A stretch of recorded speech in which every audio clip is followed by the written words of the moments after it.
If you watched my last video, you know we covered 5 mysterious natural phenomena from around the world.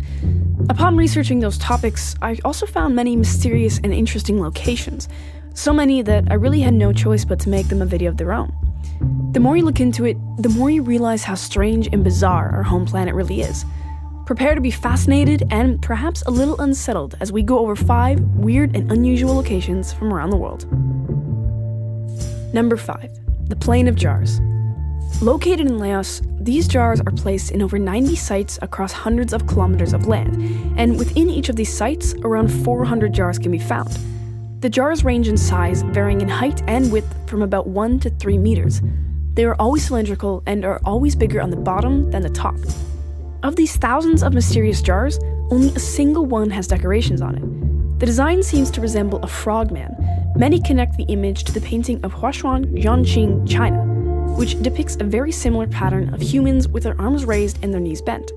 These paintings date back to about 500 BC to 200 AD, which would mean if the jars are in fact related, they too would date back thousands of years. Researchers noticed most of the jars had lips that would perhaps support lids. However, very few lids, or what appear to be lids, have been found. Scientists believe this is because many of the lids were built with perishable materials, which have since decomposed. At a few sites, such as Banpeco Site, also known as Site 52, there have been some supposed lid discoveries. These stone lids feature animal carvings said to depict monkeys, tigers, and frogs. The origin of the jars is still debated, and no one really knows what they were used for, why there are so many, or even why they were separated into so many different sections. However, the general assumption is that they were used as cremation burials, which would mean the giant stretch of land is actually a massive, thousands of years old ancient burial ground. Backing this theory, large stone discs have also been found at many sites. These are thought to be grave markers. These are found much less than the jars themselves. However, when they are discovered, many will be found in the same area. In the early 1930s, a French geologist and amateur archaeologist named Madeleine Coligny excavated a cave found at Site 1, which is thought to be a crematorium. The cave is a natural limestone formation and has 2 man-made holes at the top which are assumed to be chimneys. Coligny also excavated at 12 Plain of Jars sites and published her findings in 1935. She came to the conclusion the Plain of Jars was an Iron Age burial site. She wrote about finding colored glass beads, burnt teeth, and bone fragments, sometimes from multiple people inside the jars. These are said to be signs of cremation. Beside the jars, she also found human bones, pottery fragments, iron and bronze objects, glass and stone beads, ceramic weights, and charcoal. These findings are supposedly an unburnt secondary burial.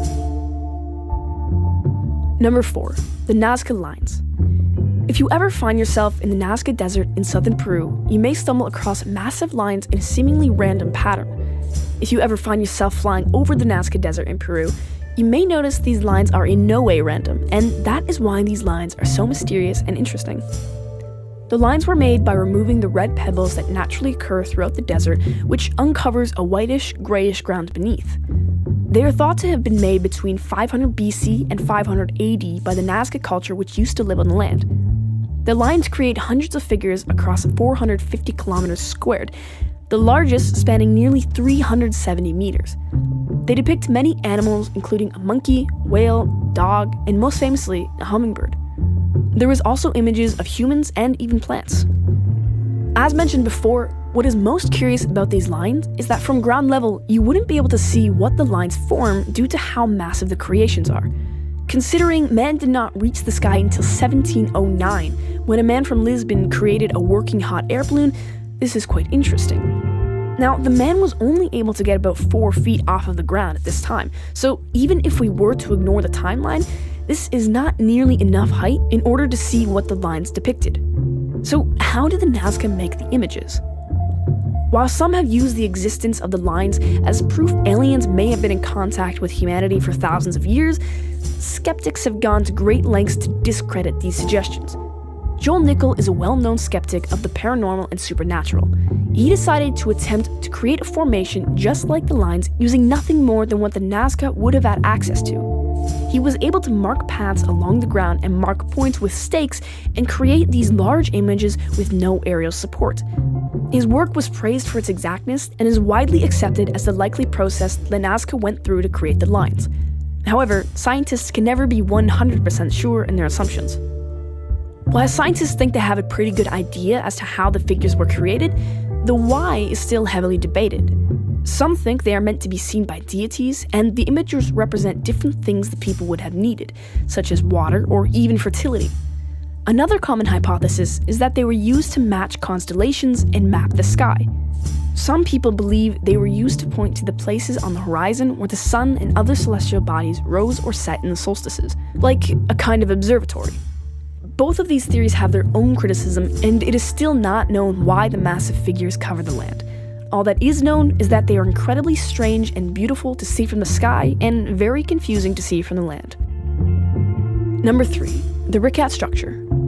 The Rikat structure is a massive circular feature that can be found in the Sahara Desert. It is also known as the Eye of the Sahara due to its sheer massiveness and peculiar formation. The structure can be found in the Western Sahara in Mauritania. Much like the Nazca lines, it can only be seen in its entirety from an aerial view, as it is a whopping 40 kilometers or 25 miles in diameter. From above, it appears to be a giant circular spiral-like bullseye, formed by giant walls along the ground. From the ground, the structure just appears to be seemingly random walls in the middle of nowhere, which would explain why it went unnoticed for so long. The structure was not discovered until 1965, when Gemini vessel astronauts noticed the strange markings on the ground.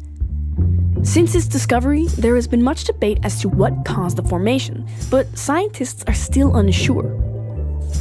Originally, it was thought the formation was due to an asteroid impact due to its circular shape, but after extensive research, it was determined there was no credible evidence to support this theory. Another proposed theory is that the formation was caused by seismic uplift due to the erosion that happened to form almost symmetrically. But again, this is simply the most agreed upon theory, and there has never actually been a definitive answer by scientists as to what caused the circular marvel. The incredible formation is viewable on Google Earth, which I will link to below. Despite not being able to see the formation in its full form, many tourists visit the site every year. Astronauts use the bullseye as a landmark when they are in orbit. There is not much more that can be said about the incredible structure, as very little is known other than the fact that it is an amazing sight to see. For now, the mystery of the circular marvel will live on. Number 2. The Catacombs in Paris. This entry on the list is a little less strange when it comes to its origins, as researchers know exactly what the purpose is, how it was created, and by whom. But that is exactly what makes the Catacombs of Paris strange and creepy.